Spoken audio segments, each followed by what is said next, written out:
Putain, je me balade dans le Gondor, je rencontre un gars, il m'a énervé, quoi. Franchement, à tel point, il m'irrite. Franchement, il m'irrite. Hein.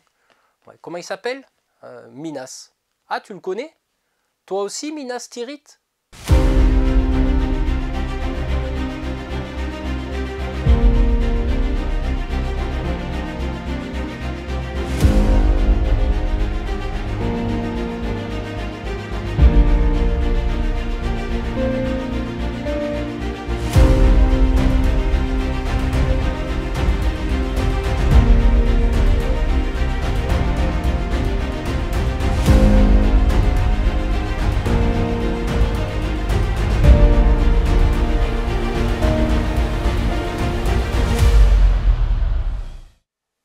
Eh bien bonjour à toutes et à tous, ravi de vous retrouver pour une nouvelle vidéo et une toute première vidéo d'une série sur cet excellent jeu de stratégie La Guerre de l'Anneau qui va nous replonger dans la trilogie du film en une seule boîte. C'est ça qui est super intéressant. Donc comme vous avez pu le voir en introduction, je me suis challengé, je me suis dit je vais apporter un petit peu de positif, on va dire, par rapport à ce qu'on vit actuellement, car il y a des troubles dans la terre du milieu.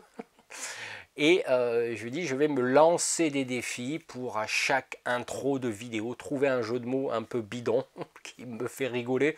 Bon, j'espère que ça vous a fait rigoler aussi. Voilà, c'est juste pour m'amuser. Donc aujourd'hui, dans cette première vidéo sur la guerre de l'anneau, je vais vous présenter les figurines peintes des peuples libres.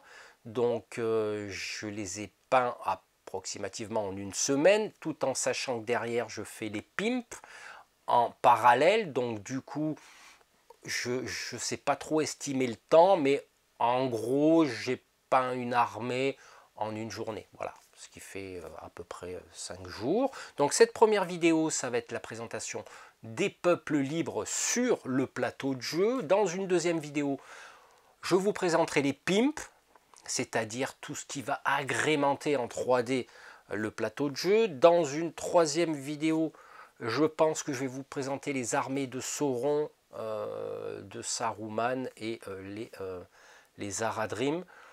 Ensuite, je pense que je vais faire présenter un mode solo, mais ça va demander une fusion de deux modes solo que j'ai trouvé. Après, on verra tout ça, et pourquoi pas un début de partie filmée. Alors les règles, je ne sais pas trop. Peut-être que je vais me pencher sur les règles, mais ça sera un court résumé parce qu'il est très riche. Il y a des petits points de règles qu'il ne faut pas oublier. C'est pour ça que c'est pas évident de vous balancer les règles comme ça, parce qu'il y en aurait pour un petit moment. Parce que, comme je dis, il y a des petits trucs qu'on oublie. Voilà. Donc du coup, ce qu'on va faire, je vais vous présenter tous les peuples. Je vais vous donner ma petite impression sur la stratégie par rapport à ça. Et puis, effectivement, je ferai quelques petites allusions aux règles. Comme vous le savez, comme on l'a vu dans la trilogie, des fois, il y a des peuples qui ne rentrent pas totalement en guerre. Il faut les convaincre de se rallier, etc. Et là, on va y retrouver l'ambiance de ces peuples qui, petit à petit, vont être poussés à la guerre contre les armées de Sauron et Saruman.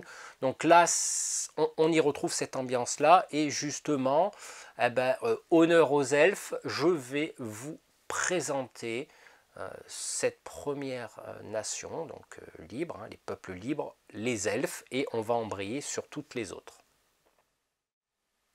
Allez, on va commencer par la nation chère à mon cœur, qui sont les elfes. Comme on peut le voir sur cette vue d'ensemble, ils sont éparpillés, on va dire, dans la moitié supérieure de la terre du milieu.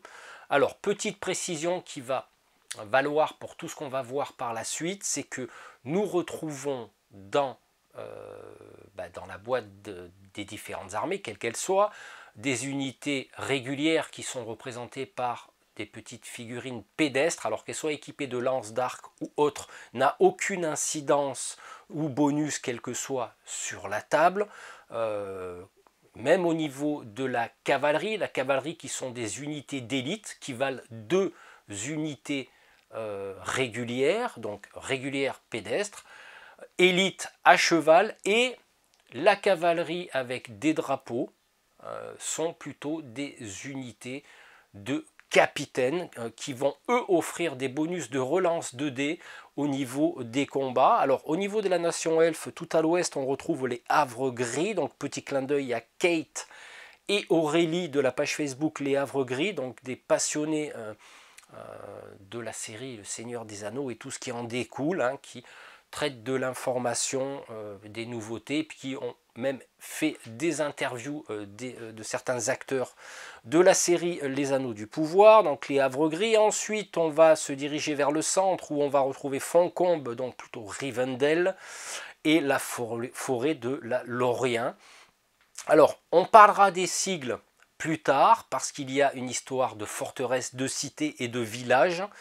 Donc ça, je l'expliquerai plus tard, qui offre des bonus lors des sièges, etc. Mais là, on ne va pas rentrer dans les détails. Et presque tout à l'est, nous avons le royaume sylvestre. Et ce qu'on peut en voir, c'est qu'effectivement, quand il y a des elfes, les nains sont pas très loin. Donc du coup, voilà les 4 territoires des elfes. On va passer maintenant aux nains. Allez, avant de vous présenter les nains, donc je tiens à préciser avant qu'on me pose la question comment tu as peint les figurines qui font à peu près 25 mm maximum pour la cavalerie. Bah, j'ai utilisé beaucoup de contraste, hein, et j'ai terminé avec la peinture normale. Voilà, parce que je me suis dit, je ne vais pas trop m'embêter sur la peinture. Il y en a 200, plus de 200 à peindre, donc on ne va pas trop chipoter là-dessus. J'aurais bien aimé tester Army Painter, le Speed Paint, je crois qu'ils appellent ça là. Mais bon, voilà, moi je n'ai pas trop les moyens d'investir là-dedans. Donc du coup, on revient à nos nains. Alors les nains sont situés sur la carte au nord-est et au nord-ouest, hein, aux extrêmes quasiment. Et comme vous pouvez le voir, qui dit nain dit elfe pas loin. Donc du coup, nous avons Ered Luin au nord-ouest de la carte des terres du milieu, contenant une seule et même région. Et à l'est, nous avons Erebor, hein, célèbre Erebor et le mont de fer. Alors je précise, alors je ne l'ai pas dit pour les nains, pour les elfes, pardon, mais je précise que les nains sont une armée qui contient 14 figurines. Nous avons 5 régulières, 5 élites qui sont juchées sur un rocher et les capitaines. Il y en a 4, donc ça fait en totalité 14 figurines. Et pour les elfes, nous en avons 19. Donc la nation naine est celle qui l'a moins pourvue en figurines. Voilà, je tiens à le préciser. Donc voilà en gros pour les nains. Alors au niveau de la stratégie, alors j'en ai pas parlé pour les elfes parce qu'on a très bien vu qu'ils sont assez éparpillés. On peut voir qu'ils peuvent, s'ils rentrent en guerre, parce qu'il y a une histoire de rentrer en guerre, hein, s'ils rentrent en guerre, ils peuvent appuyer d'un côté, alors les Havres Gris, que Sauron se déplace jusqu'au Havre Gris, il faut traverser carrément toute la carte en diagonale. Bon, à la rigueur, les armées d'Isengard peuvent y aller, mais là, ça va être plutôt chaud, au moins en défense. Après, sur le nord-est, à Erebor, ils peuvent déjà appuyer les hommes du nord, le royaume sylvestre, et pourquoi pas attaquer les Aradrim directement, car c'est la frontière. Mais voilà, ça va dépendre de la stratégie qu'on va pouvoir adopter au niveau du jeu. Alors ce que je vous propose maintenant, c'est qu'on passe à une de mes armées préférées, qui est le Gondor. Alors, petite erreur de ma part, une de mes armées préférées est le Rohan, la cavalerie, la célèbre cavalerie du Rohan. Alors du coup, il est clair que cette armée qui compte 19 figurines, dont 10 régulières, 5 élites et 4 capitaines, se situe approximativement au centre, voire au sud, un petit peu plus au sud des terres du milieu, frontalières bien sûr au Gondor. Alors on va y retrouver dans cette nation 6 territoires qui contiennent la forteresse du gouffre de Helm, ainsi que la cité d'Edoras et différents villages autour avec des fortifications tout à gauche dans le gué de Lysen. Mais ça, on verra au niveau des règles ce qui se passe par rapport à tout ça. Donc vous voyez que le Rohan, potentiellement, stratégiquement en danger par rapport aux armées de Sauron qui se situent au sud, sud-est, au nord-est, la Moria, enfin bref, voilà, potentiellement c'est une des nations qui peut être aussi directement impliquée dans les premières batailles.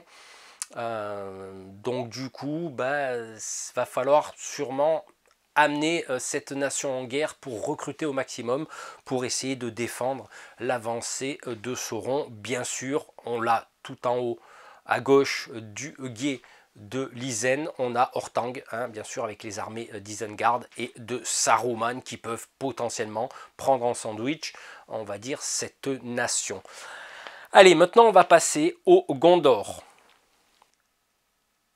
Allez, on passe aux voisins du Rohan qui sont le Gondor qui contient, elle, 24 figurines, donc 15 régulières, 5 élites, 4 capitaines, grosse nation. D'ailleurs, c'est la plus grosse nation du jeu. Alors, à savoir que, petite précision, hein, j'anticipe un peu, mais tout ce qui est figurines en réserve pendant le jeu, stratégiquement, vous allez les faire rentrer, mais une fois qu'elles sont perdues, elles sont perdues. Contrairement aux armées de Sauron qui, elles, vont se renouveler à l'infini. C'est pour ça qu'il y a une pression entre les porteurs de l'anneau qui devront aller dans le gouffre du destin, hein, donc le fameux mont, la crevasse du destin, ils vont balancer l'anneau dedans pour gagner, mais en même temps il faudra aussi gérer les assauts des différentes armées de Sauron, des Aradrim et de Saruman. Donc c'est pour ça que cette nation là va être très importante pour rentrer rapidement en guerre. Et à savoir qu'elle est relativement protégée par des montagnes, donc ce qui veut dire que on va dire le Dol Amroth par exemple, avant de l'atteindre il va falloir passer par Minas Tirith et puis tout contourner pour rentrer au centre du Gondor parce qu'on ne peut pas traverser les montagnes dans les règles. Donc du coup cette armée là va être assez importante à directement la faire placer en guerre le plus rapidement possible, mais ça on le verra dans les règles. Si ça ne vous parle pas ce que je vous dis, on le verra plus précisément au niveau des règles. Donc du coup c'est une armée que je n'ai pas forcément eu plus comment dirais-je, d'inspiration pour les peindre. C'est pas une de mes armées préférées, donc voilà. Mais bon, je fais de mon mieux. À cette échelle-là, c'est jamais très évident. Il ne faut pas trop aller dans les détails. Et nous avons bien sûr la célèbre cité, la célèbre forteresse, pardon, de Minas Tirith, dont on a parlé en intro. Alors, ce que je vous propose maintenant, c'est de terminer, pas terminer, parce qu'après on verra une vue d'ensemble, c'est de jeter un coup d'œil aux armées du Nord. Allez, petite vue d'ensemble du positionnement du peuple libre du Nord, comme vous pouvez le voir, qui sont toujours à côté, ou pas loin, du peuple elfe et du peuple nain. Comme on peut le voir au nord-ouest de la carte de la Terre du Milieu, nous avons la Comté et Brie. Voilà, donc là, qui sont situés à côté de Eredluin et des Havres Gris. Donc voilà, alors stratégiquement, ça va être, on va pouvoir éventuellement avoir une avant-garde de défense par rapport au nord, notamment Angmar et le mont Gundalad, si je prononce bien, non, Gundabad, pardon, voilà, je prononce bien les noms. Donc là, potentiellement, ça peut servir de soupape de sécurité, de première ligne de front si toutefois on est attaqué par le nord. Ensuite on passe à l'est. Alors à l'est nous avons bien sûr potentiellement des alliés avec les nains d'Erebor et le royaume sylvestre, et nous pouvons aussi faire tampon avec la cité de Dale pour éventuellement commencer à absorber les attaques des Aradrim avec leur Mumakil, hein. Voilà, ça c'est une nation qui contient 19 figurines, il y a 10 régulières, 5 élites, 4 capitaines, donc là c'est plutôt pas mal. Donc du coup, stratégiquement, c'est vrai que ça peut être une armée qui peut faire tampon par rapport à son positionnement ou descendre vers le sud pour essayer de prendre de flanc les armées de Sauron qui vont potentiellement attaquer la Lorien. Bon, mais tout ça, pour les activer, il faudra que nos personnages aillent forcément dans ces cités, dans ces forteresses pour activer la nation. Mais ça, je vous dis, on le verra beaucoup plus tard. Écoutez, ce que je vous propose de faire maintenant, c'est qu'on conclue cette vidéo.